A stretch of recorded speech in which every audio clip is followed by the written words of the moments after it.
third man hunted by police has been nicknamed Psycho.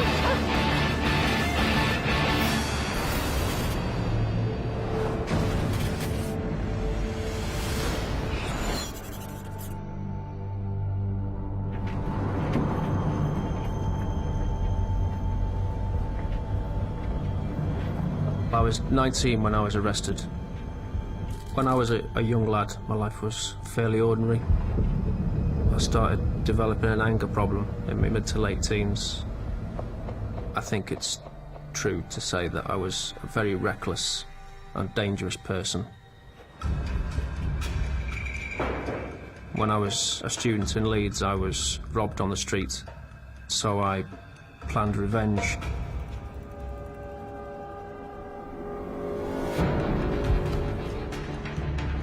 Made a homemade bomb and placed it near where they hung out in the hope that they would be injured.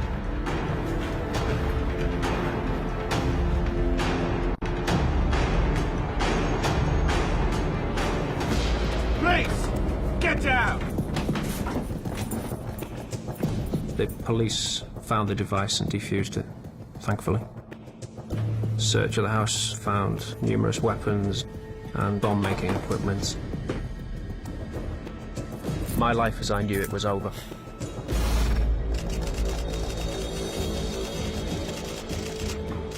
I was 19 when I was arrested.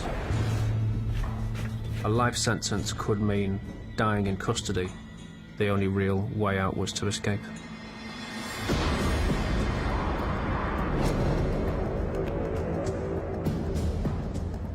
The easiest option for any prisoner to escape is to escape from a prison van. I was being transported to a maximum security prison somewhere in England. I knew it was now or never. The officer in front of me was in possession of both sets of cuff keys. Escape would depend on if I could terrify him enough into giving me those keys.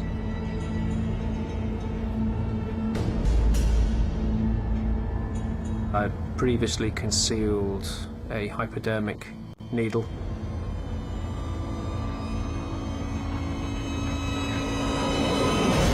Stabbed myself in the arm. Wake up! Stop the van! Stop the van! I said, "You know that I've got AIDS. If you don't take these handcuffs off, I'm gonna stab you all."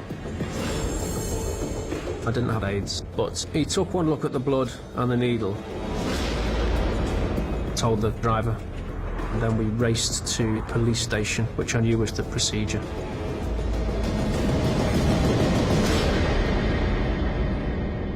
When we got to the police station, the officer who had the security keys ran away. He'd left the door wide open. Come on! Let's go! Come on! Come on!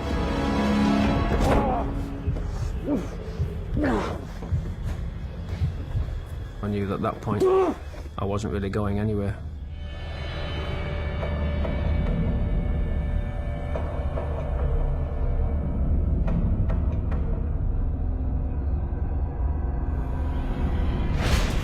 I had no idea where they were going.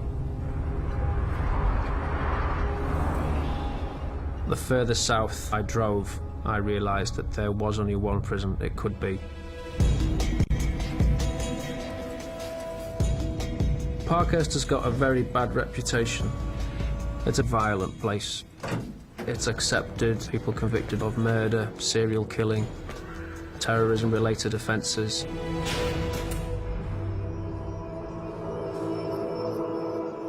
It was just horrendous. It's just a general atmosphere of extreme misery and despair.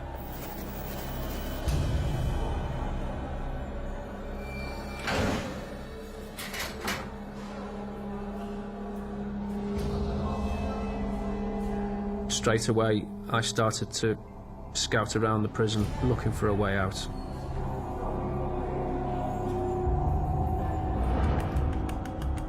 The more I looked, the tougher it seemed.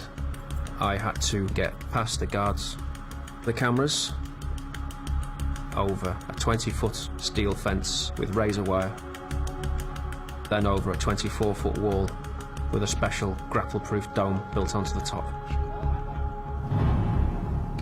And it's on an island, so you've got the added difficulty of getting over the water to the mainland.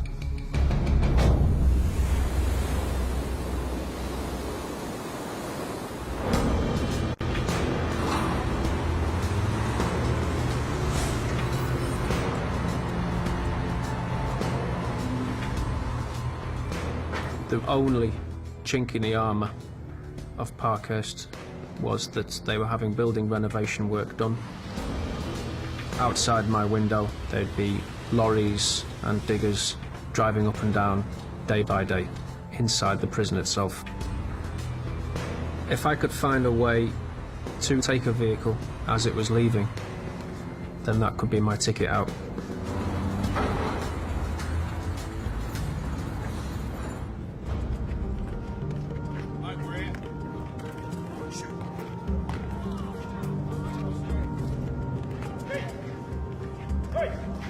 I'd known Keith at the previous prison I was at. Keith was a life sentence prisoner convicted of murdering the wife of a supermarket owner in the early 1990s. We struck up a conversation.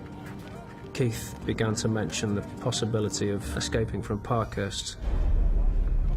I considered Keith to be a completely trustworthy character, otherwise I never would have discussed any such thing with him. Keith had been watching the guards, and in particular watching the locks, and had noticed that due to a recent lock change in the prison, all of the new locks had been replaced with colour-coded locks. Some were green, some were red. Not many of the doors around the prison had a green lock, but lots of them had red locks. I'd assumed that the security at Parkhurst was a lot more complicated than that. Thought I wasn't going to accept his word for it. I want to see him myself.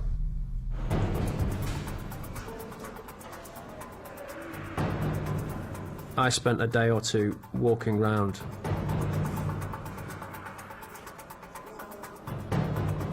Virtually every lock in that prison was colour-coded. If you had a red key, you could get to 95% of the prison.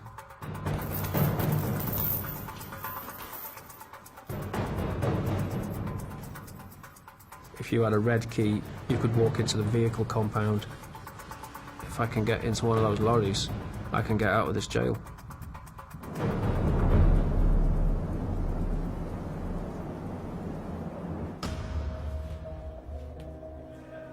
We began to seriously discuss planning an escape. Keith said a key was basically just a shaped piece of metal. All we needed to concentrate on was making that shaped piece of metal. He managed to convince me that I had the ability to make a key for those locks. The prison ran lots of courses, so I applied for a place in a metal workshop class.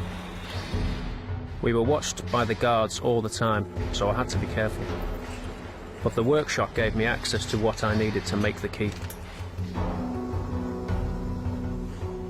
I knew nothing about keys or locks, so I really had to teach myself about the subject. The best source of information was other prisoners. Luckily, the wing that I was on had a lot of relatively elderly gentlemen from London, some of whom had records for old-fashioned safe cracking, and they provided a mine of information. They clearly knew what I was up to, and were only too glad to help.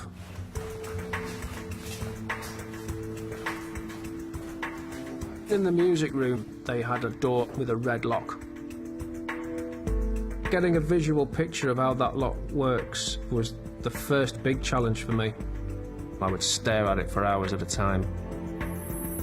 I had to effectively design that lock mentally so that I could break it. And the more I looked at that lock, the more complicated I realised it was.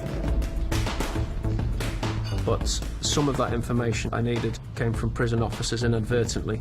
When they would fall asleep with the keys out, you can get a certain amount of information there from a key by how it looks.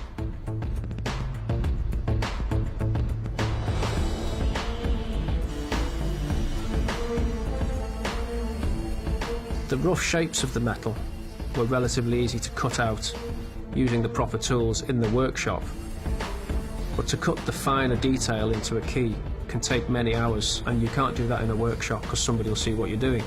So that had to be done in my cell.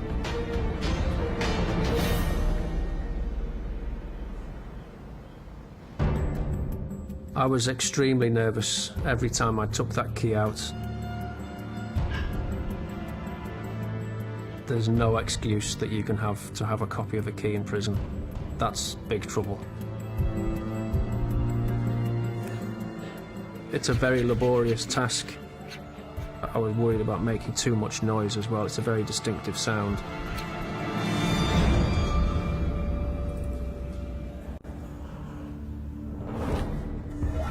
Very slowly, over several weeks, I managed to cut and shape the key that could potentially open most of the locks inside the prison.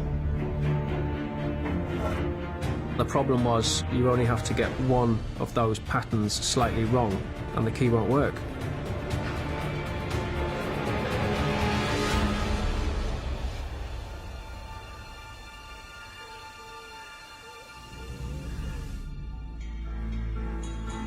The music room was the best place to test that key.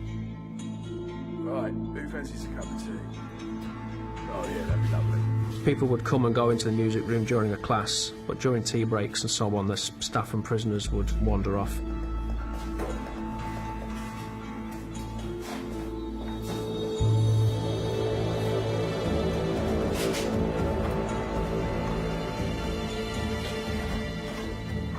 Put the key in the lock. Fitted perfectly. And then it kind of went a bit funny. There was something wrong. The key was bending. Tried to take the key out of the lock. That key was stuck. I knew that if a guard came back and saw that key, we were finished.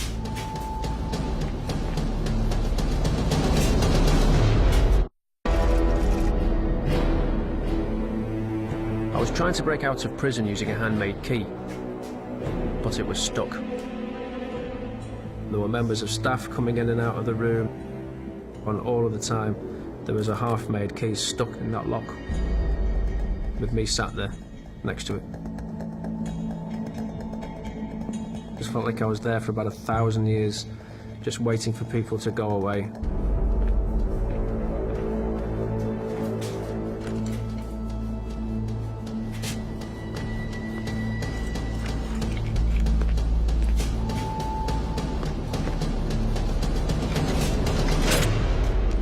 I managed to fish the key out, and I realised that I needed a much, much stronger key. I had to remake that key from scratch with a much stronger metal, using steel. Cutting through steel with an inch-long piece of hacksaw is really very difficult. It cut my fingers up quite badly.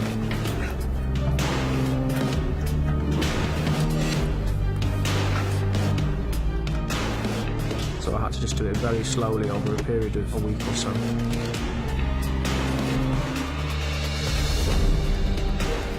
Once I was happy, took it back to the music room, waited till the coast was clear, put the key in the lock, gave it a twist.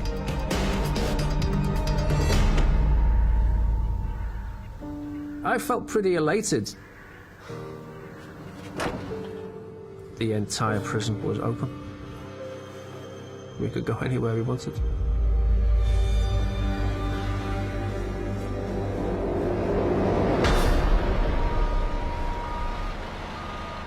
Then I got some really bad news.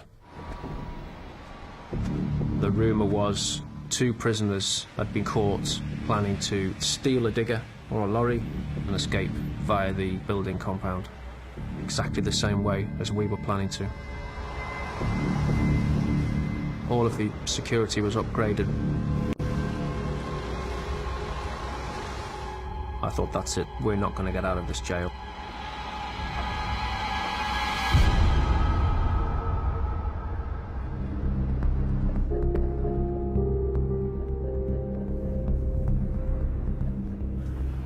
we discussed what our next step should be. Yeah, right. Me and Keith decided to try and think of an alternative way out of the prison using that key. I knew our key would open many of the internal doors, but I wasn't sure which ones. I decided to build a mental map of the whole prison. The key could open doors to the music room, the gym and the metal workshop, and from all three we could get access to the yard. But we still had to get past the fence and then scale the wall to get out of the prison.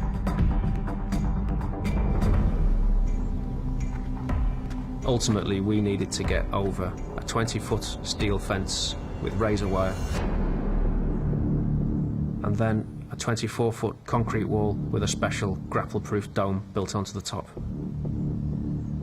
The only way over that wall, realistically, was to make a strong ladder and climb over it. Building a 24-foot ladder was a serious challenge. It seemed impossible. I thought about it for hours. But then I realised that the answer to everything lay in that metal workshop. We could construct a ladder during classes and hide it in parts all around the workshop. Then, using our key, we could go at night to the workshop, assemble the ladder, grab the wire cutters, and from there, cut the fence and scale the wall. The only problem was I'd just been banned from the metal workshop. I'd fallen out with the instructor about making some metalwork sculptures I was working on. He didn't like my attitude, I didn't like him, and he was in charge, so I got banned. We needed to recruit somebody else to make that ladder for us.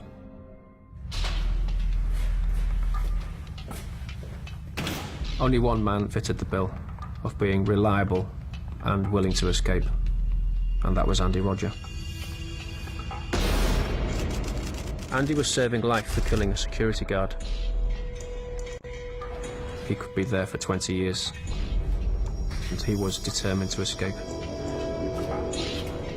As Andy was the workshop orderly, he had a trusted position and had access to everything in that workshop, which made him ideal for that job.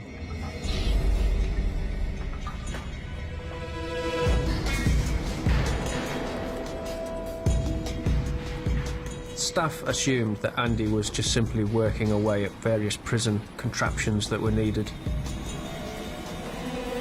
He was never questioned about the work he was doing. The ladder basically consisted of 6 lengths of 12-foot central heating pipe connected together to form a 24-foot structure. It took approximately 3 weeks to make.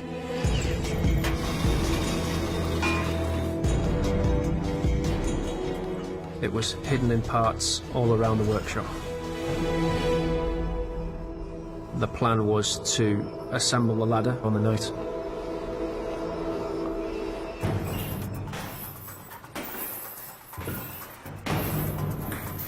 We all agreed we should start our escape from the gym because it had the weakest security. But it also presented us with a problem. There were 2 doors from the gym that we knew we could open, but outside there was a 3rd gate which I hadn't been able to test. We needed to get through that gate to reach the metal workshop, grab the ladder and scale the fence and wall.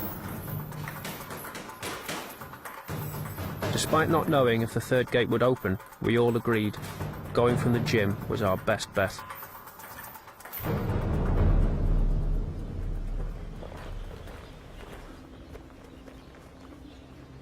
Then we got disastrous news. Andy found out that the workshop was to be relocated. We wouldn't be able to access it anymore. The site they were moving it to had a different set of locks. We'd have to start again with making a whole new set of keys. That meant that we had to move as fast as we could, whilst we had access to that workshop and our equipment. So we decided to go.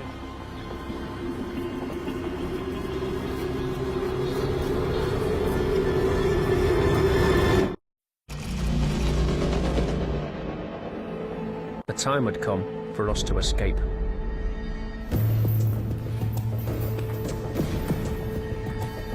The gym was full that night. There was a lot of prisoners walking about. We were all in a state of nerves. The plan was that I would run on ahead, unlock all of the gates, then run back to the gym, give Andy and Keith the nod. They would run to the workshop and I would follow them on and lock all the gates behind them. There'll be a roll check in the gym in half an hour. We were ready to go.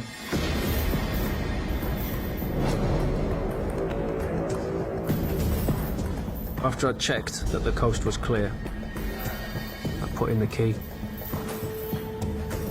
and it turned and opened first time perfectly.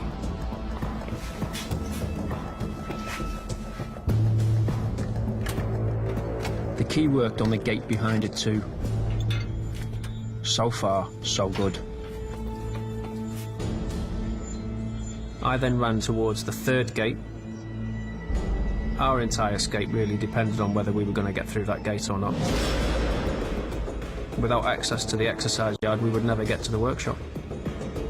All our equipment would have been made with no purpose.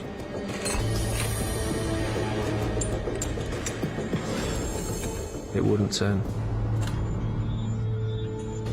Tried to fiddle with it and jiggle that key in the lock.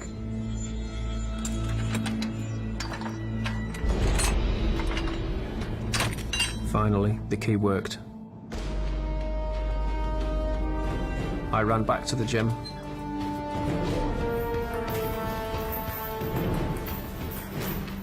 Keith and Andy were waiting to go.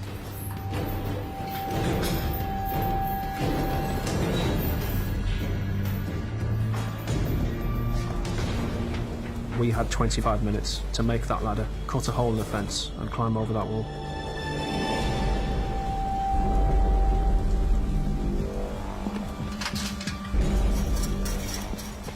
We knew that there was a few seconds when anyone monitoring those cameras would have seen us. The first sign we would know about it was when officers would run onto the yard. 20 feet away from the workshop door, there's a rattle of a gate.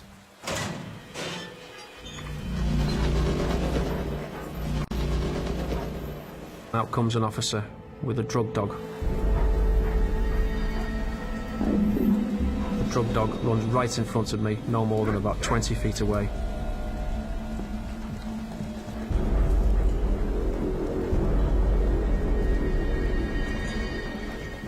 Looked in my direction. It looked into the shadows where I was, and I was staring back at it.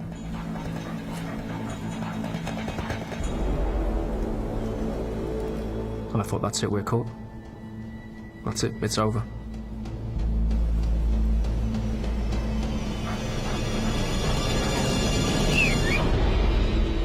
The handler whistled for his dog. I couldn't believe it. We can't hang around any longer, time's going. There'll be a roll check in the gym within the next 20 minutes. We got into the workshop. Andy began to assemble the ladder. I grabbed some wire cutters to get through the fence, some electrical flex to use as a rope to lower us down the other side of the wall. Within about 10 minutes, the ladder was built. The adrenaline was going really strong at that point. We just all ran hell for leather.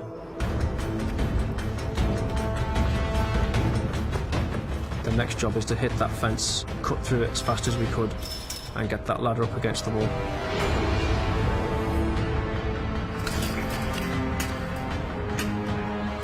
I was fully expecting any minute dozens of staff to come running in our direction.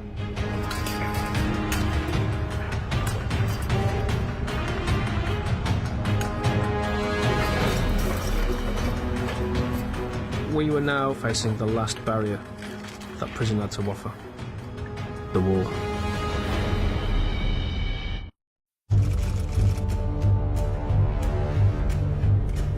We were escaping from prison, and our last obstacle was a 24-foot wall.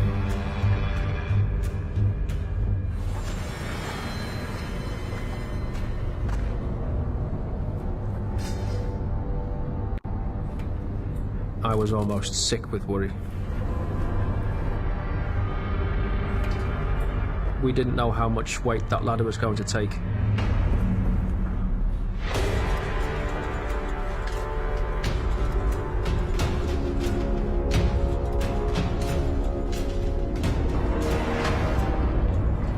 When I got to the top of it, I then had to very quickly lash that electrical flex to the ladder,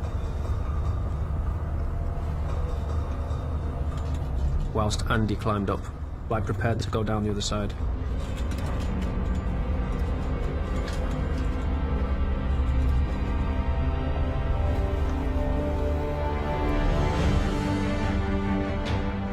It was a very strange feeling when I jumped down there, and I didn't quite believe that we'd done it. We had no time to really absorb that experience. We just thought, we're off.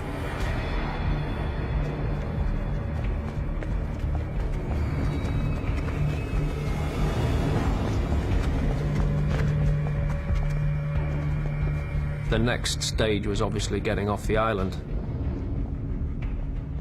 Keith had explained to me that he did have a pilot's license and that there were 3 airfields on the Isle of Wight, all within 5 minutes drive. Our next objective was to get a car. Take that car to Sandown Airfield. Keith would then hotwire the aeroplane. We would get it started and fly to the mainland.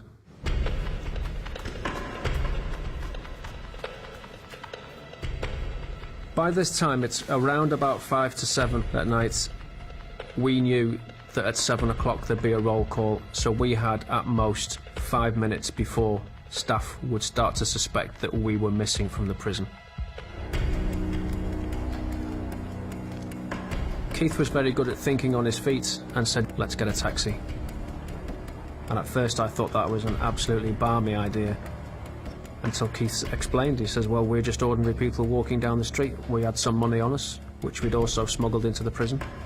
And then it made sense. We'll get a taxi, and within 5 minutes we could be away from the jail.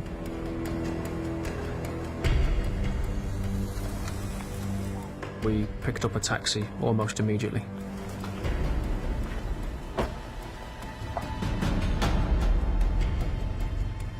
It was in the taxi that I realised that the alarm was probably being raised.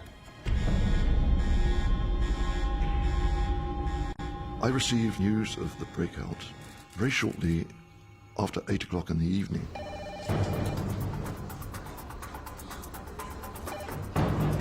Right.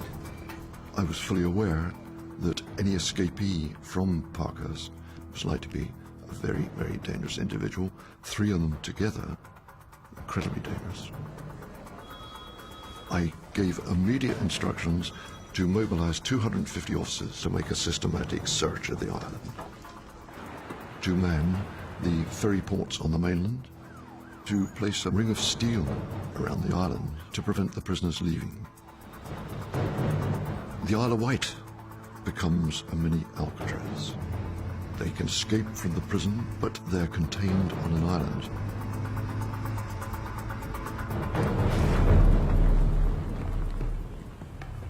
We pulled up and then all walked around to Sandown Airfield. We had to be very careful. It was far too suspicious to see anyone on that airfield prowling around at night.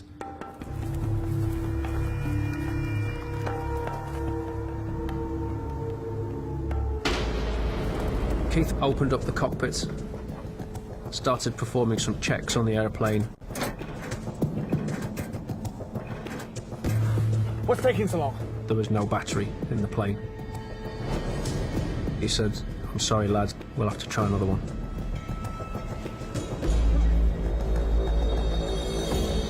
If we couldn't get that one running, we knew that we were basically sunk and trapped on that island.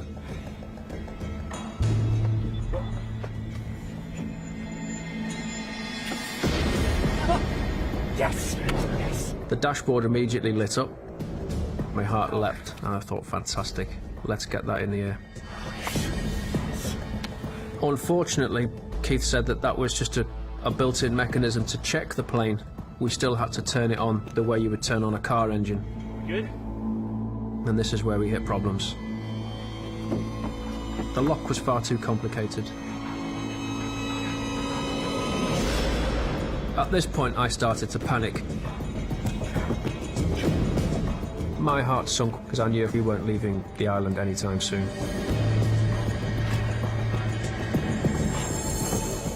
We decided to abandon the airplane idea.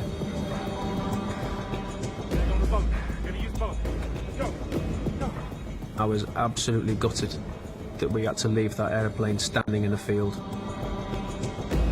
What made it worse was that I knew the police would now be looking for us.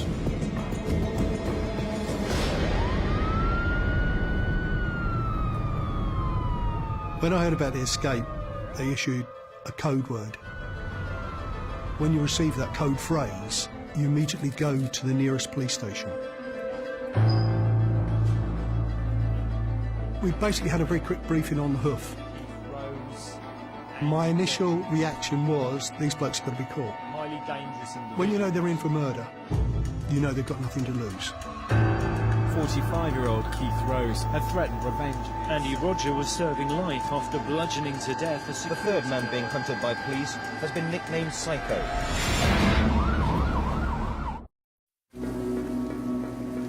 Since the escape, we'd been walking for about 4 or 5 hours.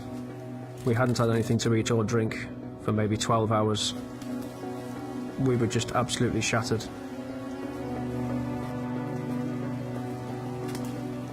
We found an abandoned shed.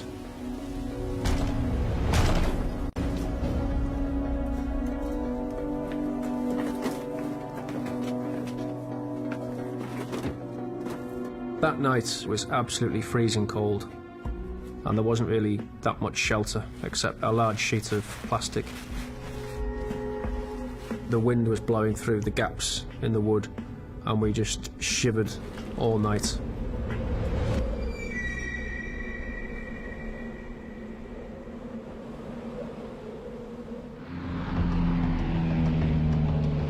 The search teams have now moved to the sparsely populated south coast of the island. They'll be checking miles of coastline and scores of isolated properties. I knew the search operation was going to be looking for a needle in a haystack. These were scheming, devious, dangerous individuals.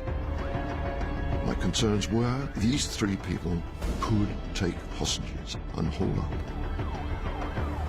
We had to be sure every time that we searched the property that we were thoroughly searching it and others within the household weren't being held hostage.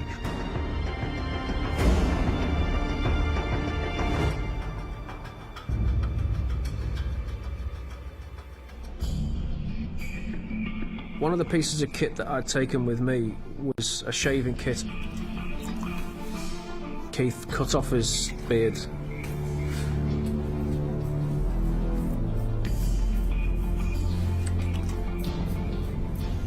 Keith looked so different that I didn't even recognise him. And we knew that that was a big advantage.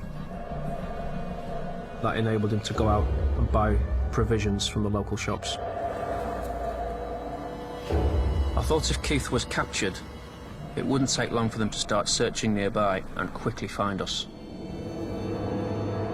Before Keith left, we agreed that if he didn't return within an hour and a half, we would have to assume that he'd been taken. And at that point, we would leave the shed and go our separate ways.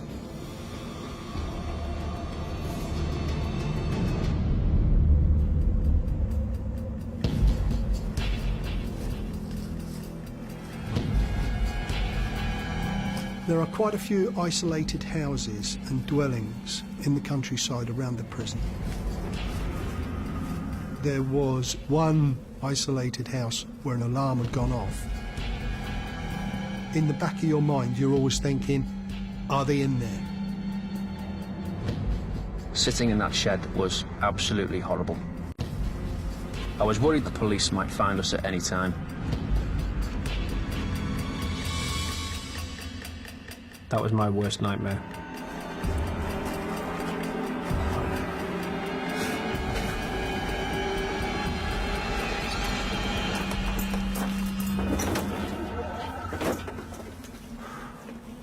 What took you so long? It was a total false alarm. We were frustrated. You've got to catch them. You've just got to keep going and going and going. Andy and Keith were certainly becoming more and more anxious about moving. I wanted to stay. My opinion was that the longer we waited, the better the chances we had when we tried to find a boat. Keith suggested that he would ring a friend of his who may be able to come to the island and put us in the back of a van and take us off the island that way. No, I didn't like that idea at all. I had no idea who this man was. I'd never met him. I'd said to Keith, do not ring anyone. Keith went out that night to get food and drink, like he had before.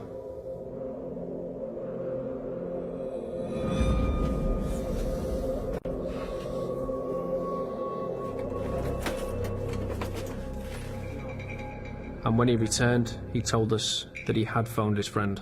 I knew you'd done something. I knew you'd done something stupid. I was furious. There was absolutely no need to let anyone know where we were or the state we were in.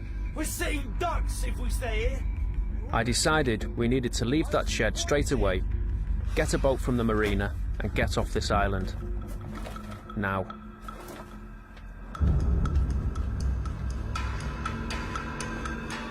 We started walking separately. Andy and Keith walked ahead. The idea behind that was that if any of us were spotted, at least the other two would have a chance to run off. I'd been given a responsibility to take a patrol out. As we came up the slope of the road, I saw two men walking with their heads down.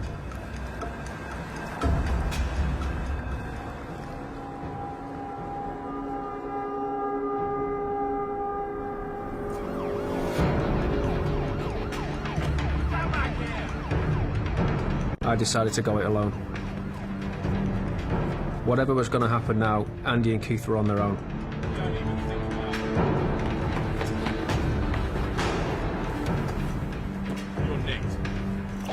I shouted, urgent, urgent, urgent. We have detained Rose, we have detained Rogers. Williams has run off. I knew dog handlers would now be en route. I also ordered the aircraft because I knew he had thermal imaging.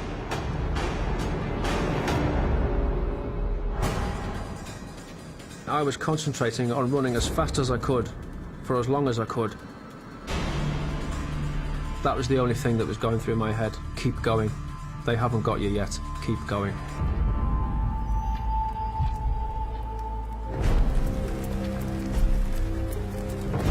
I could see several boats, all of about the right size. I ran to a boat which had hanging from its back a small dinghy.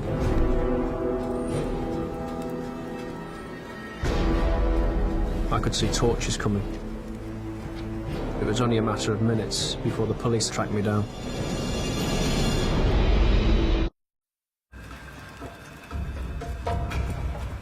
I had to get off the island. I was surrounded. A boat was my only option. The police were heading through the trees. I started trying to undo the knots. They were very, very securely tied. It was a freezing night.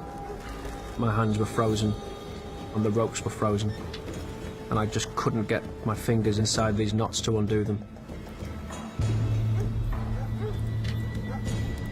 It didn't take us long to get to the scene. The dog immediately picked up a track. We continued towards the marina. Our assumption was that he was heading towards the marina, maybe to find a boat to get to the mainland. Over the trees I could see a very bright white light heading my direction, the distinctive sound of a helicopter.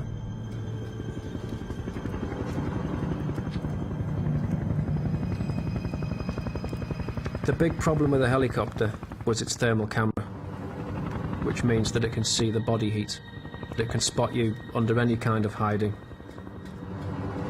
The only realistic way I could think of avoiding that thermal camera was to get under the water.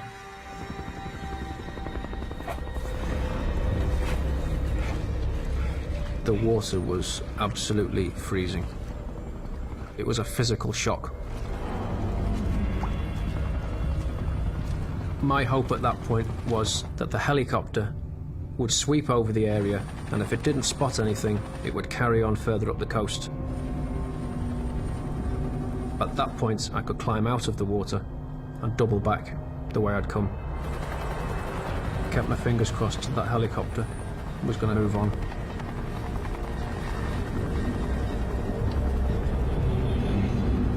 I could feel my whole body starting to shut down, and the pain soon became absolutely excruciating.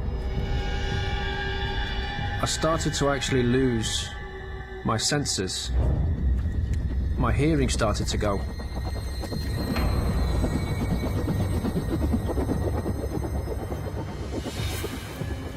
My eyesight started to go. I couldn't feel my arms and legs anymore, and I'd stopped shivering, which I knew was a really bad sign. It was only a matter of minutes before I would slip into a coma.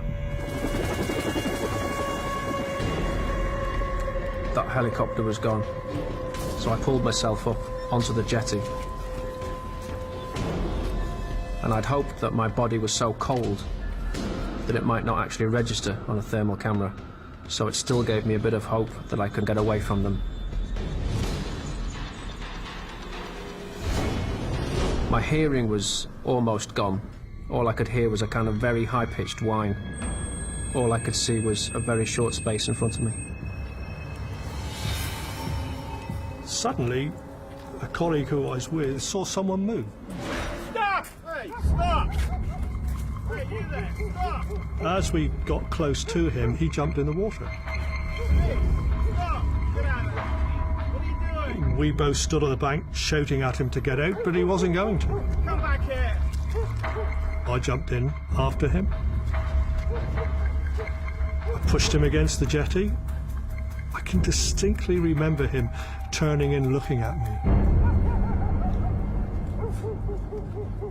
It's a look I'm not going to forget, because it was a look of a hunted animal that had given in. Completely given in.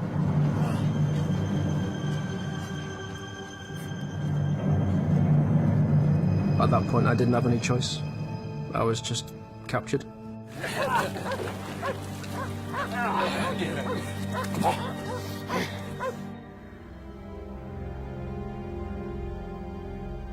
I was put in solitary confinement. My hearing and sight came back fairly quickly, but for days later, I was quite badly ill. I served another 16 years after the escape.